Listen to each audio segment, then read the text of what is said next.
দাঁড়ে কিংবা দরবারে কোথাও নেই, তবুও চর্চায় আছেন সাকিব আল হাসান। এমনকি যে টি-20 থেকে অবসর নিয়েছেন সেই ফরম্যাটের টুর্নামেন্টের প্রমোতে সাকিবকে রাখা হলো বহাল তবিয়তে। ক্লাস নাকি মার্কেটিং স্ট্র্যাটেজি, এশিয়া কাপকে আলোচনায় এনে দিতেই কি টাইগার অলরাউন্ডারকে ব্যবহার করা হচ্ছে? এশিয়া কাপ 2025-এর হোস্ট ভারতের এক মিডিয়া প্রমো করেছে, যেখানে সাকিব আল হাসানকে তারা রেখেছে শুরুর দিকে, বিগেস্ট স্টার বলেও পরিচয় করিয়ে দিয়েছে তারা। কিন্তু এখানেই প্রশ্ন, আসন্ন এই টুর্নামেন্টে সাকিব খেলবেন না, এমনকি টি-20 থেকেও সাকিব অবসর নিয়েছেন। তাই আর যাই হোক, সাকিবের এশিয়া কাপ খেলার সম্ভাবনা নেই বললেই চলে। সেখানে সাকিবকে প্রমোতে রাখার মানেটা কি?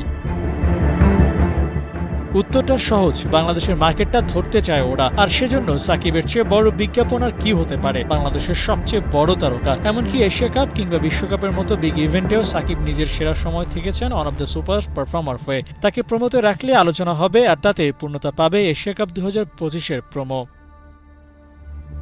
তবে এই টুর্নামেন্টে খেলতে পারতেন, সেই পথ সাকিব নিজেই খুলে রেখেছিলেন অবসর নেওয়ার আগে। ফ্র্যাঞ্চাইজি ক্রিকেটের মাধ্যমে শর্টার ফরম্যাটে যদি ফর্মে ফিরতে পারেন, আর ক্রিকেট বোর্ডও যদি চায়, তাহলে আরও একবার আন্তর্জাতিক টি-20 ক্রিকেটে ফিরতে চান সাকিব আল হাসান। কিন্তু ফ্র্যাঞ্চাইজ ক্রিকেটের পারফরম্যান্স আর সাকিবের বর্তমান পরিস্থিতিতে বাংলাদেশ দলের জন্য তিনি যেন দূর আকাশের তারা। কিন্তু জাতীয় দলের বাইরে আছেন প্রায় বছর খানেক। টাইগার জার্সিতে তার ফেরা হয়নি, তবুও এই 22 গজ যেন বারবার তার কাছে ফিরে যায়।